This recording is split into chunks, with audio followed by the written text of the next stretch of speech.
Esta é a TV CRC-SP. O Conselho Regional de Contabilidade do Estado de São Paulo apresenta CRC-SP Debate. Olá, seja muito bem-vindo. Está no ar mais um CRC-SP Debate. Hoje o programa vai discutir a Lei 12.683, que torna mais rigorosa a punição ao crime de lavagem de dinheiro.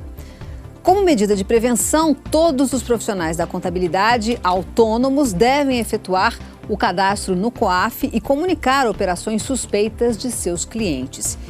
E ainda que nada seja identificado, o profissional deve fazer a comunicação negativa todos os anos. O prazo para esse cadastro no COAF vai até o dia 31 de janeiro de 2016. Por isso é bom ficar atento. Para esclarecer esse assunto, o CRC-SP Debate recebe Luiz Fernando Nóbrega, presidente do CRC-SP na gestão 2012-2013 e vice-presidente de Fiscalização, Ética e Disciplina do CFC. José Luiz Munhoz, profissional da contabilidade, mestre em ciências contábeis e atuariais. E também José Aparecido Maion, auditor e conselheiro do CRC-SP.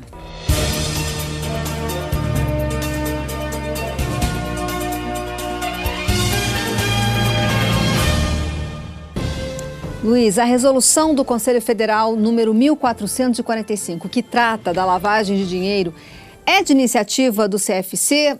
Por quê? Bom, prazer estar com você, Adriana, colegas Maion e Munhoz. Nós precisamos fazer um breve histórico para contextualizar toda essa questão que se trata da lavagem de dinheiro. O Brasil, como signatário de um acordo que aconteceu numa convenção em Viena em 1988, aderiu ao combate ao lavagem de dinheiro, que financia terrorismo, tráfico internacional. Isso, então, remetendo a 1988. O Brasil, então, após uma década, em 1998, editou a Lei 9.613, que trata especificamente desse assunto da lavagem de dinheiro no nosso país. Essa lei ela teve uma alteração no ano de 2012, que foi a lei que já foi citada, 12.683. Nessa alteração dessa lei é que se inseriu como comunicantes, como colaboradores desse sistema de combate à lavagem de dinheiro, os profissionais da contabilidade. Sabedor disso, o Conselho Federal, em conjunto com o IBRACON, que é o Instituto Nacional dos Auditores Independentes, e a FENACON, que é a Federação Nacional das Empresas de Ciência de Contabilidade, ela criou uma comissão para estudar esse assunto, que resultou, no final de 2013, na edição da Resolução 1445. Portanto, essa resolução é de iniciativa, sim, do Conselho Federal, mas respeitando uma lei maior que já vem com uma história de mais de 30 anos, que tem o objetivo de combater o crime internacional de lavagem de dinheiro. Munhoz, quais são os profissionais que são obrigados a fazer a comunicação ao COAF? A lei dá uma ampla abrangência para as atividades que os profissionais da contabilidade devem informar. Então, os profissionais que fazem assessoria, auditoria, consultoria ou intermediação de algumas atividades, eles estão obrigados a ter um plano de acompanhamento dos seus clientes e identificação de operações suspeitas. Então, basicamente, seriam aquelas atividades de assessoria, consultoria, auditoria, ou intermediação ou consultoria, né, na abertura de contas em bancos, em instituições financeiras ou não financeiras, as cooperativas também são um exemplo. Aqueles que fazem auxílio na intermediação de negócios ou de operações imobiliárias, na abertura ou na contabilização de eventos, de contratos com jogadores de futebol, artistas, enfim, e fundações. É lógico que a lei abrange muito mais, mas os principais pontos seriam esses. Maion, e o que mudou, por exemplo, nas relações operacionais do seu escritório com os seus clientes? Olha, houve alterações importantíssimas de postura. Antes da lei, os clientes nos escolhiam.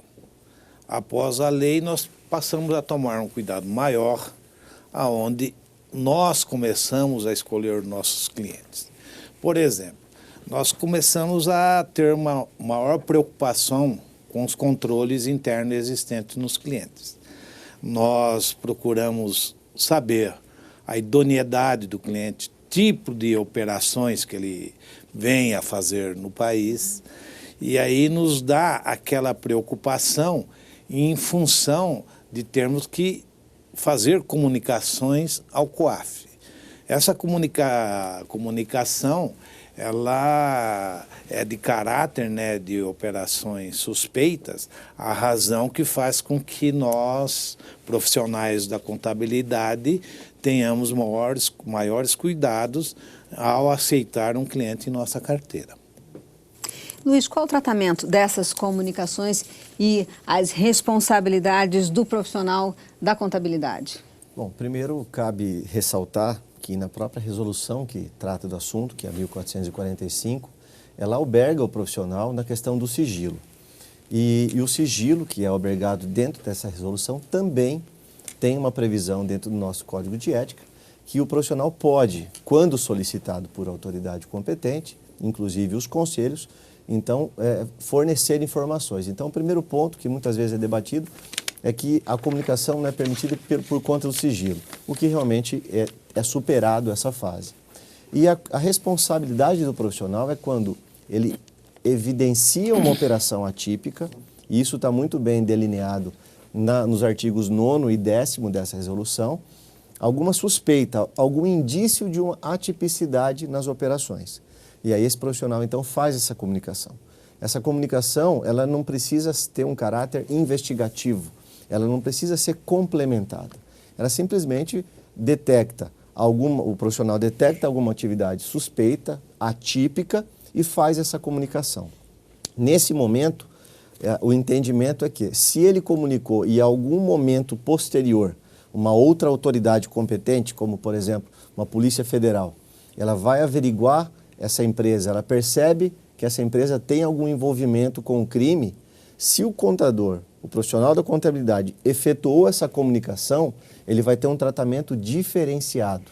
Se ele foi comprovado que ele tinha ciência do fato, mas não fez essa comunicação, aí ele vai entrar no polo passivo, juntamente com esse seu cliente. Portanto, é uma prevenção essa comunicação que o profissional faz, repetindo, sem infringência nenhuma ao sigilo profissional, o que nos respalda com relação a eventuais problemas futuros. Pode ser que essa comunicação não resulte em nenhum problema para o seu cliente, que ela seja atípica, mas ela seja lícita, regular.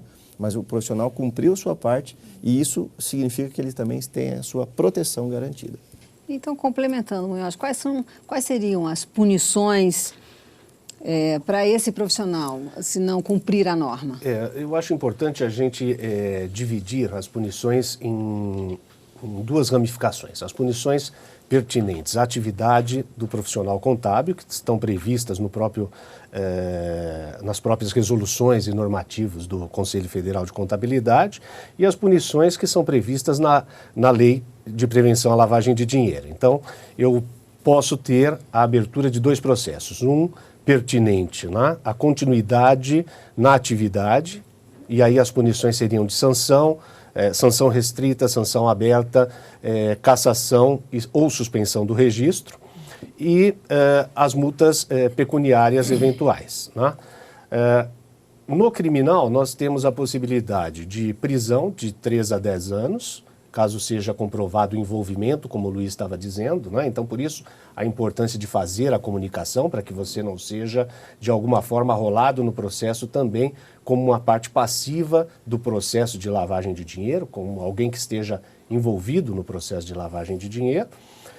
Além disso, o crime é inafiançável, então a lei é bastante rígida com relação a isso, quer dizer, ainda que esteja numa fase de análise, né, processual ou de desenvolvimento do processo, a pessoa pode ficar presa sem direito no caso, a fiança, né? E também tem todas as multas pecuniárias, e aí os valores vão depender do tamanho que efetivamente essa lavagem de dinheiro teve e da operação que foi usada para essa lavagem de dinheiro. Então podem ser desde percentuais aplicados sobre aquilo que foi lavado de dinheiro até um percentual do faturamento também do escritório. Então são bastante as regras com relação à parte punitiva, né? O Maion, agora, o que o seu escritório leva em consideração na hora de aceitar um cliente? O que mudou depois da norma de prevenção à lavagem de dinheiro? Olha, nós, na aceitação do cliente no ramo de auditoria, nós já tínhamos umas normas de auditoria que já numa pré-proposta nós fazíamos uma avaliações de risco. Tipo, o objetivo do trabalho, tipo de entidade envolvida, se é capital aberto, se é fechado, se essa entidade ela tem alguns outros órgãos reguladores na sua profissão, prazo do trabalho que seria executado, se essa entidade ela tinha muita venda para o externo, não externo, ou seja, nós fazíamos uma avaliação já no ramo da auditoria para você aceitar esse trabalho, verificar o teu envolvimento, né, e por que se queria aquele relatório do auditor independente.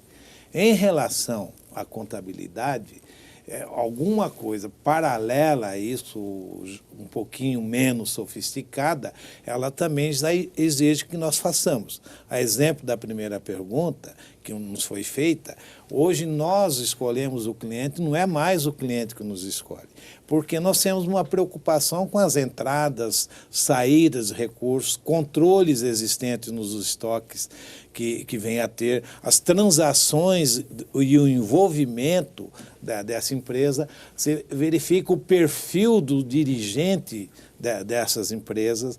Então, você vai se envolver, como foi dito pelo colega Munhoz e pelo Luiz, você acaba se envolvendo, você acaba validando e registrando todas essas transações. Então, você tem uma preocupação diferente do segmento da auditoria. No segmento de contabilidade, você tem também essa preocupação, porque você desenvolveu dentro da sua organização uns controles internos também. Você vai saber quem são os seus clientes. Mas é importante ressalvar, né, Marião, que no caso da auditoria, o escopo da identificação de operações suspeitas, ele fica limitado ao que? À própria amostra de auditoria, né? A auditoria tem responsabilidade sobre aquela massa de dados que ela efetivamente auditou. E não estaria responsabilizada a fazer uma análise maior com relação a todas as operações da empresa auditada, né? Não, é uma diferença interessante, Munhoz, porque a responsabilidade na atividade do contador, não no exercício da atividade da auditoria, porque a auditoria se responsabiliza pelo escopo do trabalho que ela desenvolve em seu planejamento, dentro das suas amostragens, é dentro dessa amostragem onde nós temos a responsabilidade dessas operações. Na contabilidade, quando você executa uma contabilidade, você é responsável por todas as transações. Ou seja, antes de você fazer uma auditoria, alguém registra, e o registro é 100% de transações de uma empresa. O auditor, através de uma amostragem, seu trabalho, através das normas, então tem técnicas para isso, então a gente se responsabiliza naquela amostragem. É por isso que é importantíssimo até a gente entender que existe uma quebra de paradigma por conta das empresas de serviços contábeis e a experiência que as empresas de auditoria já praticam há algum tempo nesse processo de seleção dos clientes, de avaliação dos clientes. É importantíssimo que as empresas de contabilidade comecem a colocar em prática para se respaldar nesse sentido. Essa paradigma ele vai além, por exemplo, o auditor ele executa o trabalho, a maior parte da sua carga horária dentro de um cliente. Um escritório de contabilidade que tem a característica de terceirizar e executar os trabalhos no seu escritório, ele não tem o costume de ir até o cliente. Então, essa mudança de paradigma, visitar se o cliente existe, já é importante. Você verificar se aqueles estoques que você está registrando também são fidedignos. Então, há uma mudança de postura no profissional, da contabilidade quando executor da contabilidade em relação ao do auditor. Então, por isso que eu falei que é similar, mais ou menos, a algumas atividades que a auditoria já tinha, e essa mudança é muito importante que o profissional da contabilidade tenha consciência, porque senão como é que ele vai conhecer os controles existentes? Como é que ele vai saber as transações que envolvem aquela a atividade do cliente que ele está fazendo? Isso é muito importante porque ele tem que conhecer as transações dos seus clientes hoje. Não é só receber documentação e contabilizar. Ele tem que estar presente, fazendo julgamento, analisando e registrando. Vamos agora a um breve intervalo. Nós voltamos já. Você está ligado na TV CRC-SP.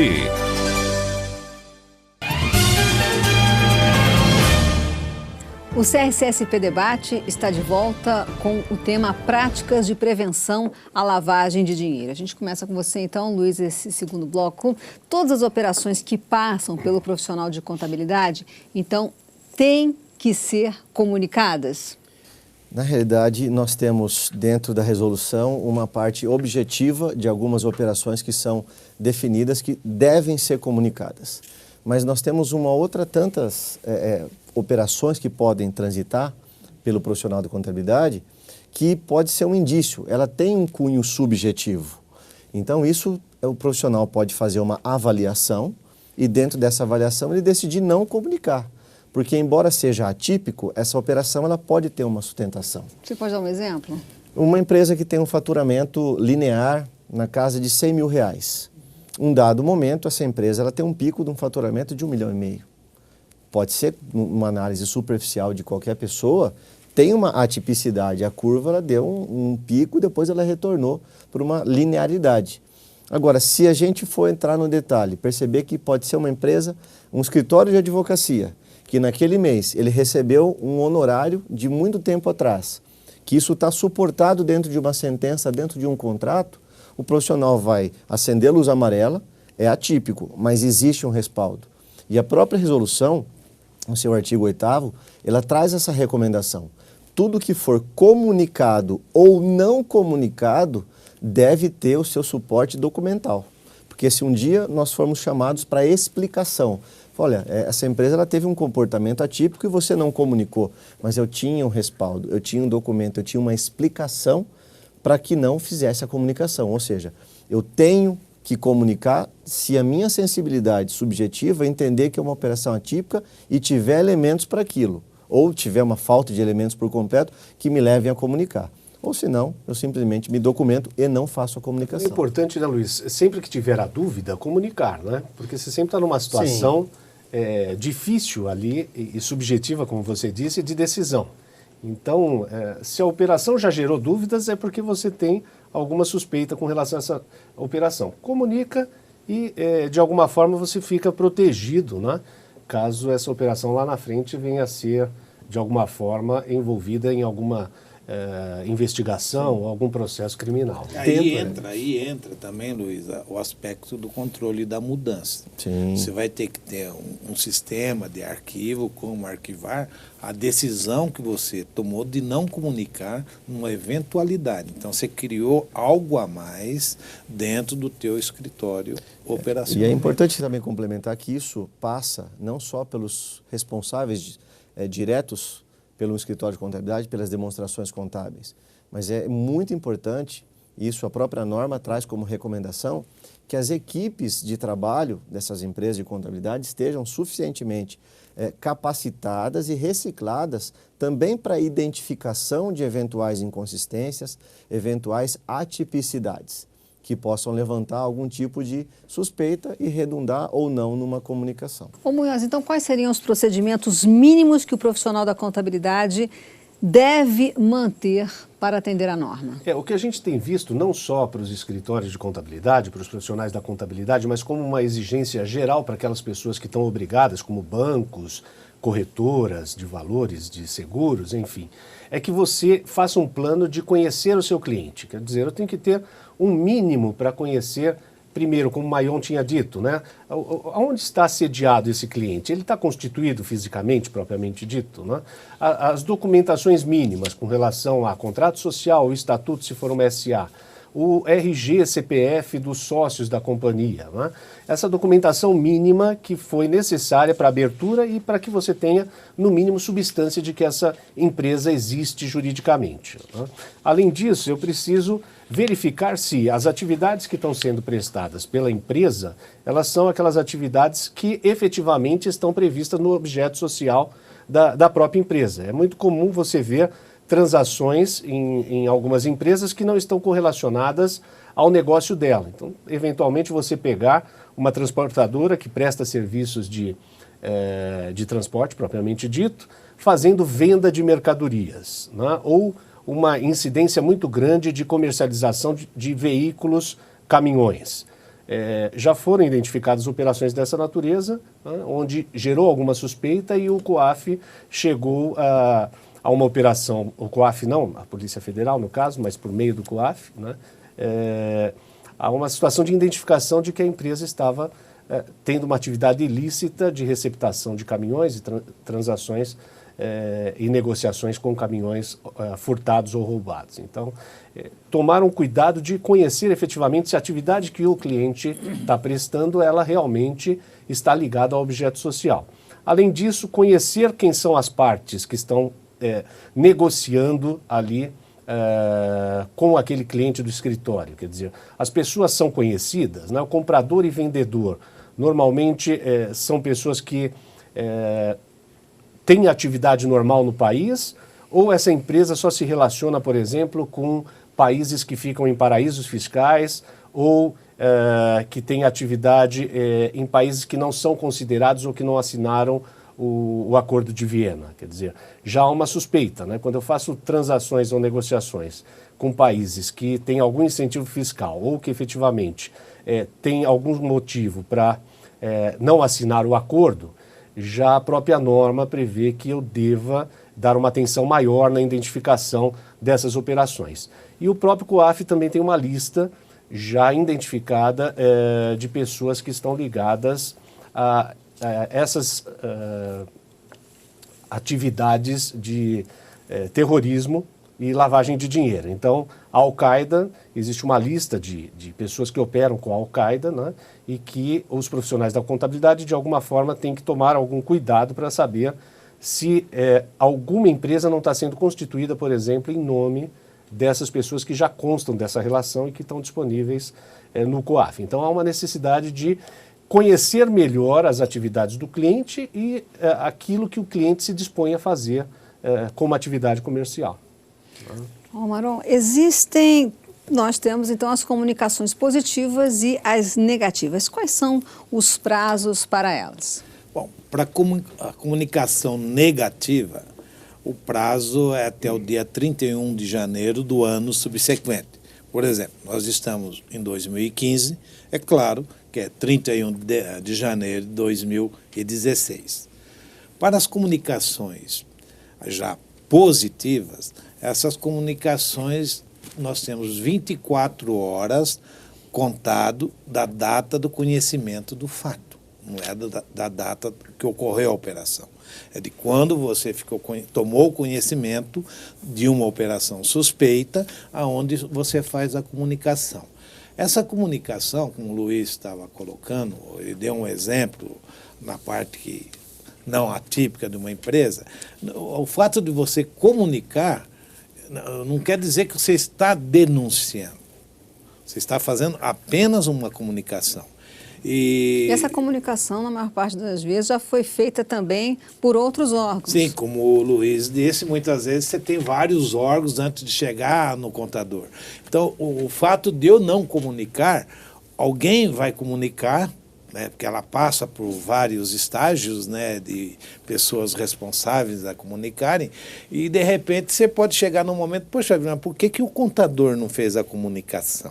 Então, você tem um cruzamento dessas informações. Eu acho que uma boa situação para a gente exemplificar esse caso é o próprio aumento de capital ou a constituição de uma empresa com recursos em moeda nacional, por exemplo, em dinheiro, né? Então, há uma obrigatoriedade da comunicação de aumentos de capitais ou abertura de empresas com capital de R$100 mil ou acima, que seja feita a comunicação obrigatória. Vamos supor que um contabilista, um profissional da contabilidade não faça essa comunicação. Certamente, né, as juntas comerciais, no ato do registro, vão fazer essa comunicação porque elas passaram a estar obrigadas a comunicar ao COAF a partir de 2014 também. Então, há possibilidades de vários cruzamentos, né? Transações imobiliárias, o próprio corretor, né, de imóveis tem que comunicar. O banco, se a transação também é uma transação atípica de valor alto, ele vai comunicar. A empresa que vendeu ou a pessoa física que vendeu vai informar na sua declaração de imposto de renda. Então, há várias formas de fazer o cruzamento. Então, é necessário que os profissionais da contabilidade tomem um cuidado com essas operações mais tradicionais ou suspeitas, né? E faça a comunicação, porque há meio do COAF de cruzar e constatar se a informação não for, a comunicação não for feita. Só gostaria de complementar que esses novos paradigmas que nós estamos vivenciando aqui, eles se tratam de proteção ao profissional, que começa numa avaliação de um possível cliente, que passa também por um contrato de prestação de serviço muito bem feito, onde existam previsões, inclusive, de comunicação, para que seja uma relação transparente, que ele tem dever legal de fazer uma comunicação e deixar isso explícito dentro de um contrato de prestação de serviço, e também passa por uma orientação pela sua equipe, para que ela possa identificar e que ele entenda, e o profissional da contabilidade, mais do que qualquer outro profissional, sabe disso, que existem inúmeros cruzamentos eletrônicos. E a informação, quando chega para o processamento do profissional, já passou, como disse o colega Munhoz, já passou pelo banco, já passou por juntas comerciais, já passou por cartórios, já passou por N entes. Então não se trata, como eu disse, não se trata de denunciar o cliente. Se trata de uma comunicação que, por dever profissional, passou e ele considerou atípica e fez a comunicação. É uma proteção ao profissional. Bom, eu quero então agradecer pela presença de todos vocês aqui no nosso programa. Sucesso e voltem sempre. Obrigado. Obrigado. Muito obrigado. O CRC-SP Debate de hoje termina por aqui. Muito obrigada pela sua companhia. Até o próximo programa. Acompanhe a programação da TV CRC-SP, a TV da contabilidade na internet.